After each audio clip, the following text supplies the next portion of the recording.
Hello, ഇന്ന് നമ്മുടെ short വീഡിയോയിലെ ചടപടേ ഐറ്റം എന്താണെന്നറിയാമോ? പാചക പരീക്ഷണം നടത്തുന്നവർക്കും ബാച്ചിലേഴ്സിനുമൊക്കെ വളരെ എളുപ്പത്തിൽ എന്നാൽ വളരെ ടേസ്റ്റി ആയിട്ട് ചെയ്യാൻ പറ്റുന്ന ഒരു ചിക്കൻ കറിയാണ്.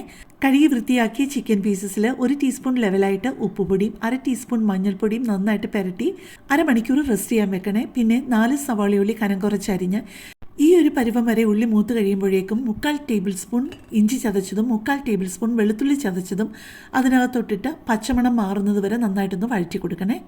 ഇതിൻ്റെ പച്ചമണം മാറിക്കഴിയുമ്പോഴേക്ക് അതിലേക്ക് 3 സാമാന്യം വലിപ്പമുള്ള തക്കാളി ചെറുതായിട്ട് മുറിച്ചതും 3 പച്ചമുളക് മുറിച്ചതും കൂടി ഇട്ട് ഒന്ന് വഴറ്റി കൊടുക്കണേ. ഉള്ളി ഇത്രയും മൂക്കുന്നത് നിങ്ങൾക്ക് ഇഷ്ടമല്ല എന്നുണ്ടെന്നുണ്ടെങ്കിൽ കുറച്ചുകൂടെ നേരത്തെ വേണമെങ്കിൽ നിർത്താവുന്നതേ ഉള്ളൂ കേട്ടോ. പിന്നെ തക്കാളി ഒരുപാട് വലിയ കഷ്ണമാവുകയാണെന്നുണ്ടെങ്കിൽ തവി കൊണ്ട് ഇതുപോലൊന്ന് ഉടച്ചു കൊടുത്താൽ മതിയേ. ഈ ചിക്കൻ കറിയുടെ തന്നെ വിശദമായിട്ടുള്ള വീഡിയോയും ഈ ചിക്കൻ കറിയിൽ ഞാൻ ഉപയോഗിക്കുന്ന ചിക്കൻ മസാലയുടെ വീഡിയോയും ഞാൻ എൻ്റെ ചാനലിൽ നേരത്തെ തന്നെ പോസ്റ്റ് ചെയ്തിട്ടുണ്ട് കേട്ടോ. ഈ ഒരു ചിക്കൻ കറിക്ക് എന്നല്ല ഏതൊരു ചിക്കൻ കറിക്കാണെന്നുണ്ടെന്നുണ്ടെങ്കിലും ചേരുന്ന നല്ലൊരു ചിക്കൻ മസാലയുടെ റെസിപ്പിയാണത്. തക്കാളിയും പച്ചമുളകും നന്നായിട്ട് വഴന്ന് കഴിയുമ്പോഴേക്കും അതിലോട്ട് ഒരു 1/4 ടീസ്പൂൺ മഞ്ഞൾപ്പൊടിയും കൂടി ഇട്ടിട്ട് നമ്മൾ പുരട്ടി വെച്ച് ചിക്കൻ എല്ലാം അതിലേക്ക് കുടഞ്ഞിട്ടിട്ട് ഹൈ ഫ്ലെയിമിൽ ഒരു 2-3 മിനിറ്റ് ഒന്ന് വഴറ്റി കൊടുക്കണേ. അത് നന്നായിട്ട് വഴറ്റിയ ശേഷം 1/2 ടേബിൾ സ്പൂൺ നമ്മുടെ സ്പെഷ്യലായിട്ടുള്ള ചിക്കൻ മസാലയും 1/2 ടീസ്പൂൺ കാശ്മീരി ചില്ലി പൗഡറും ചേർക്കണേ. നിങ്ങൾക്ക് ഈ ചിക്കൻ മസാല തയ്യാറാക്കാൻ ഒരു നിവൃത്തിയില്ലെങ്കിൽ മാത്രമേ നല്ല ബ്രാൻഡിൻ്റെ നോക്കി ഏതെങ്കിലും ഒരു ചിക്കൻ മസാല മേടിക്കാവുള്ളൂ കേട്ടോ. ഏത് ചിക്കൻ മസാല കൊണ്ടുണ്ടാക്കിയാലും ടേസ്റ്റ് ഉണ്ടാവും. പക്ഷേ നമ്മൾ വീട്ടിൽ തന്നെ ഉണ്ടാക്കുന്നതാവുമ്പോൾ നിങ്ങൾക്കറിയാലോ അതിൻ്റെ ഒരു പ്രത്യേകത.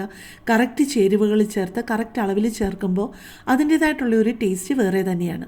ഈ പൊടികൾ ചേർത്ത് കൊടുത്ത് 5 മിനിറ്റ് മീഡിയം ഫ്ലെയിമിൽ നന്നായിട്ടൊന്ന് വഴറ്റി കൊടുത്ത ശേഷം നിങ്ങൾ ഒരു 1/4 കപ്പ് തൊട്ട് 3/4 കപ്പ് വരെ തിളച്ച വെള്ളം ഇതിനകത്തോട്ട് ഒഴിച്ചു കൊടുക്കണേ.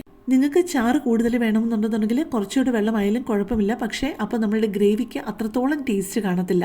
ഇത് നല്ല കുറുകി പെരണ്ടിരിക്കുന്ന ഒരു കറിയാണ്. ആ വെള്ളം കൂടെ ഒഴിച്ചു കൊടുത്തു കഴിഞ്ഞിട്ട് നമ്മൾ മൂടി വെച്ച് ലോ ഫ്ലെയിമിൽ കുറച്ച് നേരം കുക്ക് ചെയ്ത് കഴിഞ്ഞിട്ട് പാകത്തിന് വെന്ത് കഴിയുമ്പോഴേക്കും അതിനകത്ത് ഒരു 3-4 തണ്ട് കറിവേപ്പില നന്നായിട്ട് നമ്മുടെ കൈവെള്ളയിൽ വെച്ചിട്ട് ഒന്ന് ഞെരടിയിട്ട് അതിനകത്തോട്ടിട്ട് ഏറ്റവും അവസാനം 1 ടേബിൾ സ്പൂൺ വെളിച്ചെണ്ണയും കൂടി ഒഴിച്ച് ഒന്ന് ഇളക്കി കൊടുത്തിട്ട് എടുക്കുകയാണെന്നുണ്ടെന്നുണ്ടെങ്കിൽ ഭയങ്കര ടേസ്റ്റാണ്. പക്ഷേ അവസാനത്തെ ആ ഒരു വെളിച്ചെണ്ണ ഒഴിക്കുന്നത് ഓപ്ഷനിലാണ് കേട്ടോ. അങ്ങനെ ആർക്കും എളുപ്പത്തിൽ തയ്യാറാക്കാവുന്ന നല്ല ഒന്നാം തരം ഒരു ചിക്കൻ കറി റെഡി.